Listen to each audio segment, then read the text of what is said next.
अस्सलाम वालेकुम dear students. और खुद सारे खैर खैर होंगे। ये भी इसी तरह हमने लास्ट क्लास में किया था कि income statement, owners equity statement और बैलेंस शीट जो फाइनेंशियल स्टेटमेंट्स है उसको हमने उसके ऊपर क्वेश्चन किए थे। इसी तरह इस प्रॉब्लम 3.8 है, प्रॉब्लम 3. ये भी इसी तरह एक एडजस्टेड ट्रायल बैलेंस हमें दिया गया है। देखिए सारा एडजस्टेड ट्रायल एनपी इंटरप्राइजेस के नाम से कंपनी का नाम है। ट्रायल बैलेंस है जैसे मैंने आपको कहा था कि ट्रायल बैलेंस में जो डेबिट साइड होता है वो ये है सारे, और क्रेडिट साइड ये वाला है। तो डेबिट साइड में जितनी भी एसेट्स है, एक्सपेंसेस है और ड्राइंग्स है वो इस साइड डेबिट में आते हैं। Cash, account receivable, buildings, golf course structures asset है। गोल्फ कोर्स स्ट्रक्चर्स ये कंपनी है, कोई गोल्फ कोर्स वगैरह का कोई कंपनी है, गोल्फ कोर्स वगैरह का क्लब है, लोग आते हैं गोल्फ खेलते हैं। ठीक है, तो ये गोल्फ कोर्स जो स्ट्रक्चर्स बनाते हैं, जो उसका जो स्ट्रक्चर होता है गोल्फ कोर्स का जो, तो उसके ऊपर जितनी भी झंडे वगैरह जितनी भी है, ये का लैंड जितने भी है ये एसेट है, गोल्फ कोर्स स्ट्रक्चर्स है। ठीक है, ये भी डेबिट के साइड पे आया है। निक पामर ड्राइंग, ड्राइंग भी मैंने आपको कहा था डेबिट साइड पे होता है। एडवर्टाइजिंग एक्सपेंस डेबिट है। रेंट एक्सपेंस डेबिट है। जितनी भी expense, sales expense, light and power expense, depreciation expense building है, depreciation expense golf course structures है, इंश्योरेंस एक्सपेंस डेबिट साइड पर है। जितनी भी है, ठीक है, ये रेंट जितनी भी है ये एक्सपेंसेस है, ड्राइंग्स है और एसेट्स है, जितनी भी डेबिट साइड पर है। और जो क्रेडिट साइड वाला है ये साइड है। क्रेडिट साइड पे देखिए क्या क्या है। अकमुलेटेड डिप्रिसिएशन बिल्डिंग्स, मैंने आपको लास्ट क्वेश्चन में भी बताया था कि जो अकमुलेटेड डिप्रिसिएशन होता है वो हम क्रेडिट साइड पे लगते हैं और फिर उसको हम बैलेंस शीट में एडजस्ट भी करते हैं। और जो अकमुलेटेड डिप्रिसिएशन गोल्फ कोर्स स्ट्रक्चर्स, देखिए बिल्डिंग के नीचे क्या है, अकमुलेटेड डिप्रिसिएशन बिल्डिंग, और गोल्फ कोर्स स्ट्रक्चर्स के नीचे क्या है, अकमुलेटेड डिप्रिसिएशन गोल्फ कोर्स स्ट्रक्चर्स। ये सारे क्रेडिट साइड पर है। देखो अकमुलेटेड डिप्रिसिएशन बिल्डिंग भी क्रेडिट साइड पर है, अकमुलेटेड डिप्रिसिएशन गोल्फ कोर्स स्ट्रक्चर भी क्रेडिट साइड पर है। अकाउंट्स पेबल लायबिलिटी है, ये भी क्रेडिट साइड पर है। सैलरीज पेबल ये भी लायबिलिटी है, ये भी क्रेडिट साइड पर है। निक पामर कैपिटल, मैंने आपको बोला था लायबिलिटी, रेवेन्यू और कैपिटल ये किस साइड पे होते हैं, क्रेडिट साइड पर होते हैं। ये कैपिटल इस साइड पर क्रेडिट साइड में लिखा हुआ है 331560।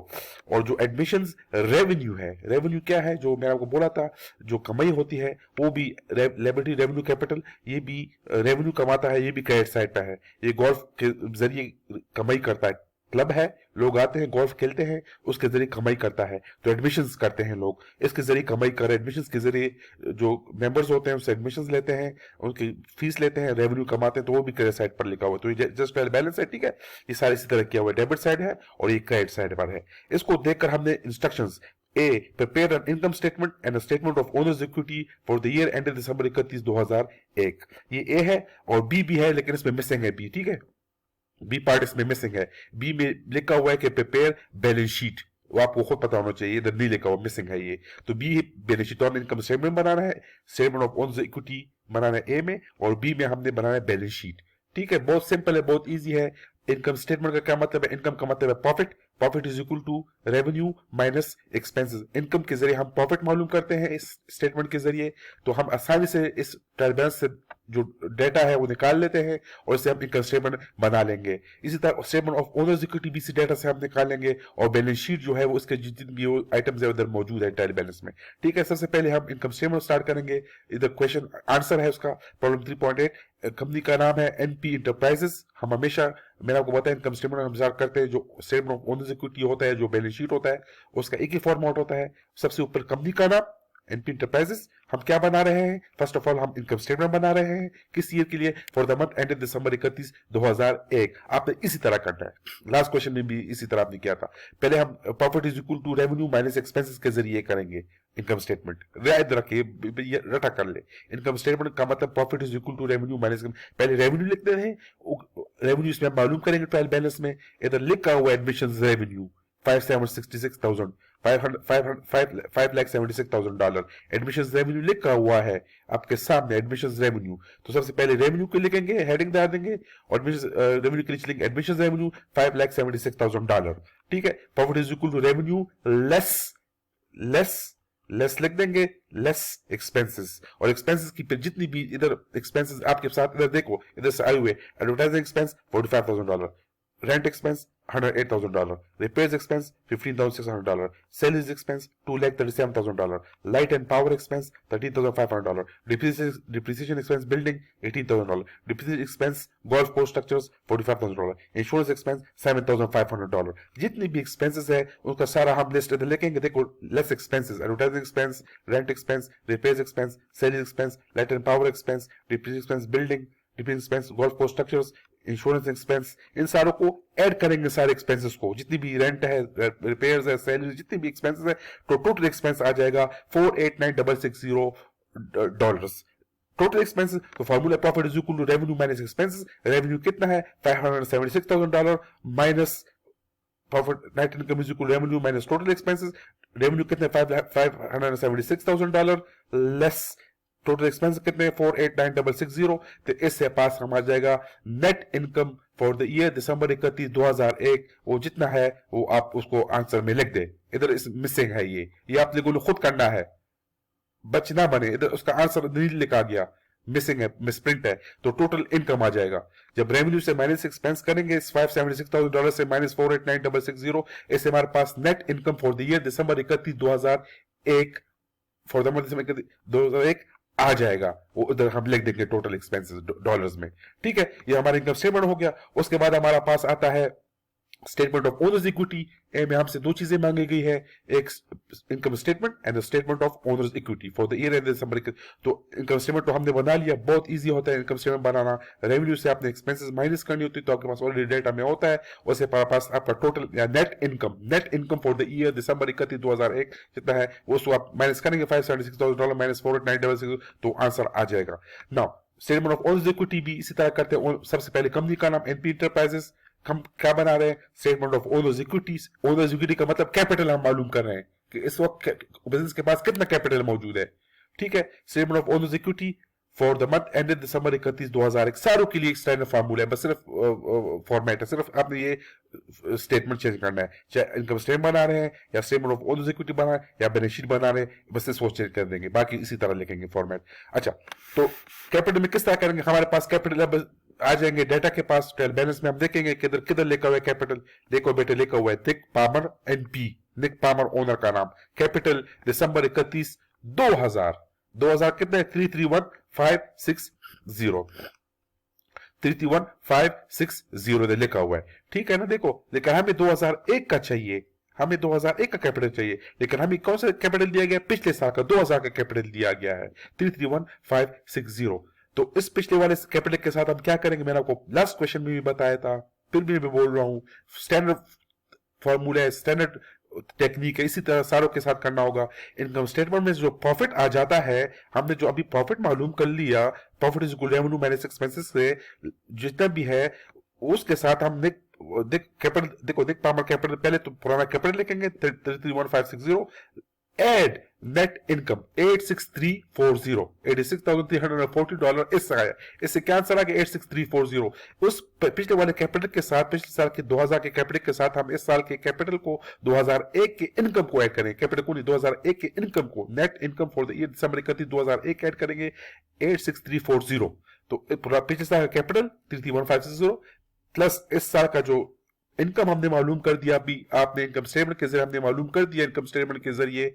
ठीक है, उसका आंसर है वो ये है 86,340. तो सब टोटल कितना आ गया? 41790. ये हमारा आंसर होगा. लेकिन अब देखेंगे कि उस डेटा में ड्राइंग्स तो नहीं की गई, क्योंकि कैपिटल के साथ हम हमेशा प्रॉफिट ऐड करते हैं, लेस हम उससे ड्राइंग माइनस करते हैं. अगर ओनर ने कोई ड्राइंग की है बिजनेस से, जाहिर बात है कैपिटल से पैसे निकल गया ना, कैश. अगर ओनर ने पैसे निकाले अपने पर्सनल यूज के लिए, तो उससे हम माइनस कर देंगे. ठीक है, कैपिटल से एक तो प्रॉफिट ऐड कर देंगे, जो हमने प्रॉफिट अभी 2001 में हमने मालूम कर दिया पिछले साल के कैपिटल के साथ.